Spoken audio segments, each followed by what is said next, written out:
Welcome to the BeMORE podcast, Generous World Changers. For more information about this podcast and other resources, go to bemore.co.uk. Hi, welcome to BeMORE. I'm Nicolette Wolf, the CEO. BeMORE is a charity that connects, educates and inspires young professionals who are passionate to make a difference in this world through living generously. Today we are discussing the ins and outs of philanthropy at work with Rennie Hoare. Rennie, welcome to BeMORE. Thank you. It's a pleasure to be here. Thank you for having me on. Now, Rennie started his BeMORE journey about 10 or maybe more years ago and joined one of the first BeMORE participant groups.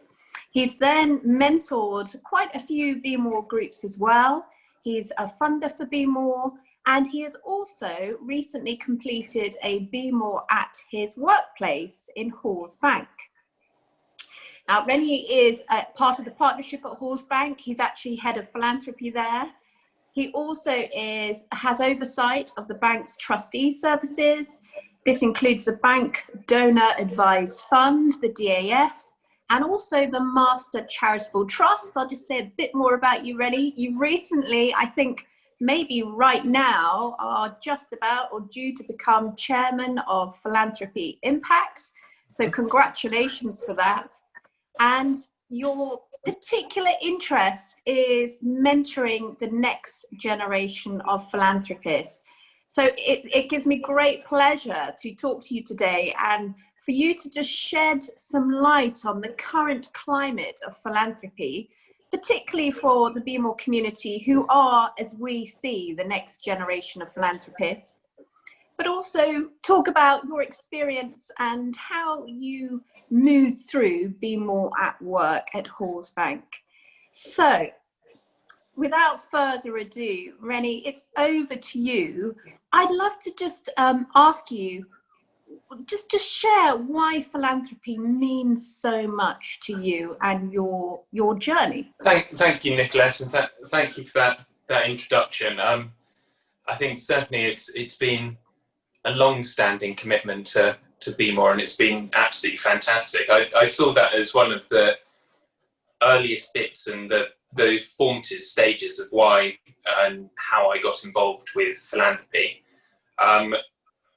For me, the philanthropy journey did start a lot earlier. So my father absolutely lives and breathes philanthropy, particularly environmental philanthropy. So growing up, sitting around the kitchen table, there was always discussion about responsibilities, the role of the family, and then also some innovative, catalytic discussions about how to change things. And so right from the earliest stage, I saw philanthropy as a way of making sure that your values and your passions could really be reflected properly, but also not being constrained by what was in front of you.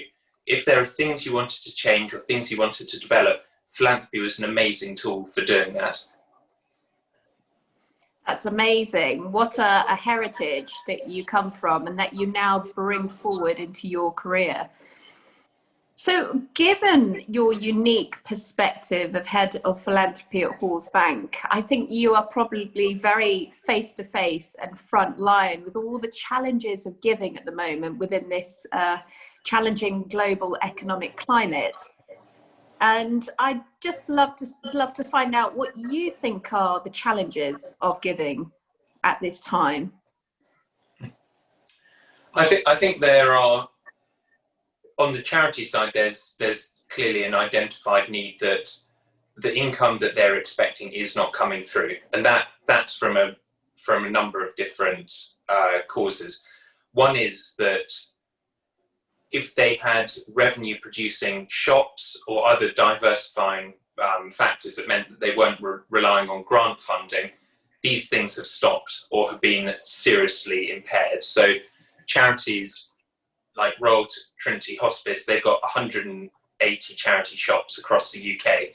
That is a predominant income source for this small charity. Without those shops operating, about £3 million a year does not go to that charity. So the earned income that's one of the things that has dried up, and that's been very difficult. I think against that backdrop, a lot of people invest their money, and the stock market pulling back has meant that there's been less to be able to fund and put into grants. But that's on the supply side. I think as a philanthropist, there's also real difficulty when there's huge developing need being created at the moment. So some people get stuck almost before their first step because they see much more of a challenge out there in what they could support. I think on the other side, initially coming into the COVID crisis, people felt that it was health charities and it was the charities that were there to provide the very, very frontline services that they should be supporting. A lot of them, actually, that wasn't their toolkit. They were much longer term and structural philanthropists. And so people felt a big pressure to help, but not quite know how to, because it was outside their tried and tested method. And to bring it back to the way that we as a family then reacted to it, we split our response into 4 sections. So we did do some immediate relief funding with Chelsea and Westminster Hospital and their NHS trust. Our ancestor set up Westminster Hospital about just over 300 years ago, so we've got long-standing ties with that. But we didn't want to just do the relief funding. We also felt there was a longer-term health need that had to be addressed, and so we funded the vaccine research both at Imperial College and with Oxford University. But health funding and definitely relief funding is not our métier. So we also saw this identified need opening up in the charity sector. So we allowed discretionary pots to go in very, very quick order to charities that the trustees knew very well to fund that immediate gap that was opening up. But our real expertise is longer, really partnership-based funding.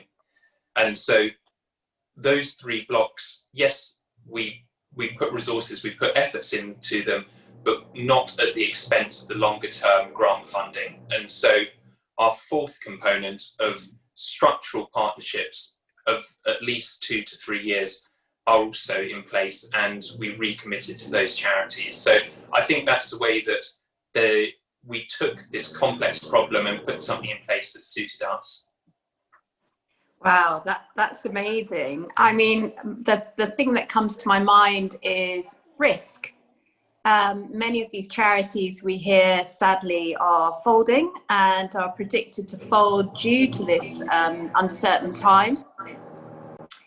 And I'm just wondering, as a starter giver and the BeMORE community see all the news and they hear all the need out there, where on earth do they start? And we're going to have to talk about risk. You know, how do they judge what is a good charity to give to at this point? Is this about immediate impact, for example, to make sure that they have money for the staff next month? Or is this about holding back and giving their money to bigger charities who they think stand more of a chance? I think that's a really, really complicated one. The one thing that you absolutely know is that as charities come to the end of their charity years and sign off their accounts, they need to sign off on a going concern statement.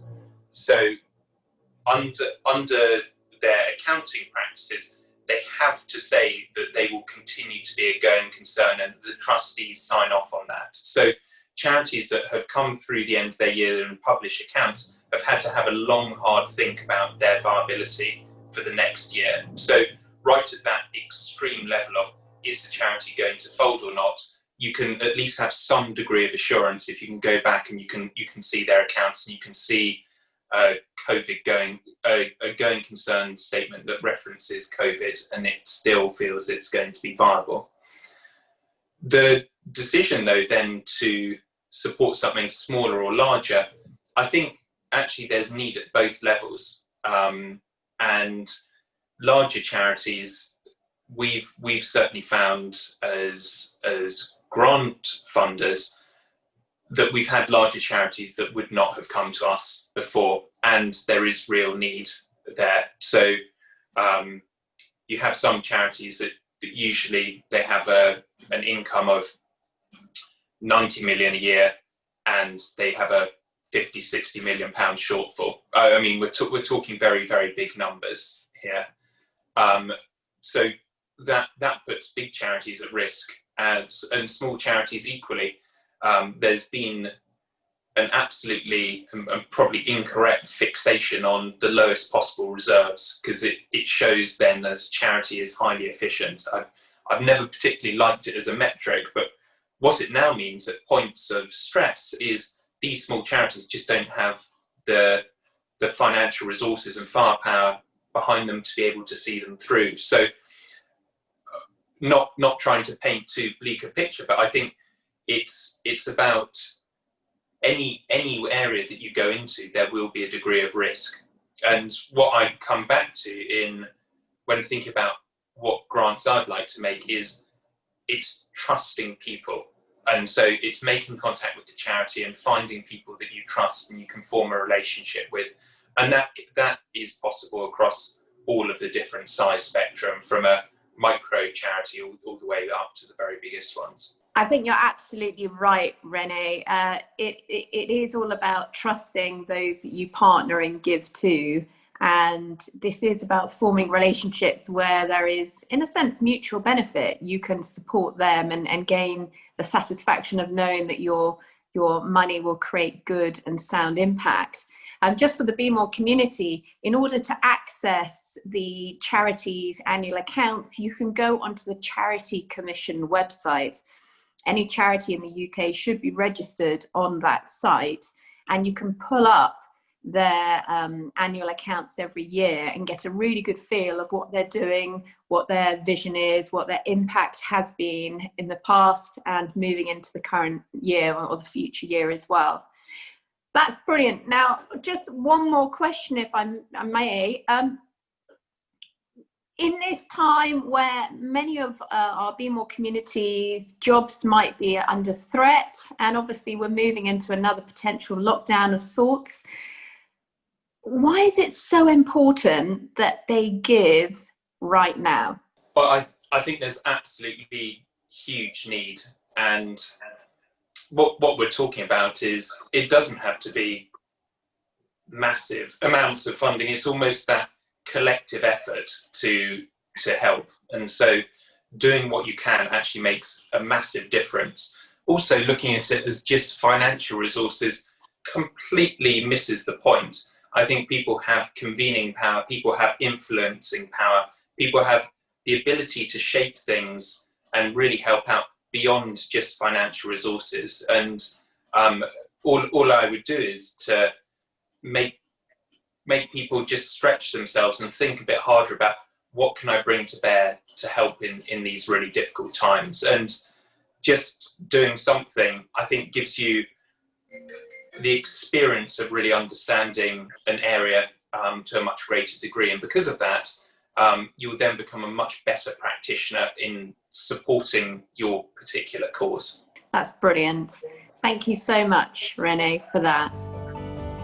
Thanks for listening to BeMORE's podcast.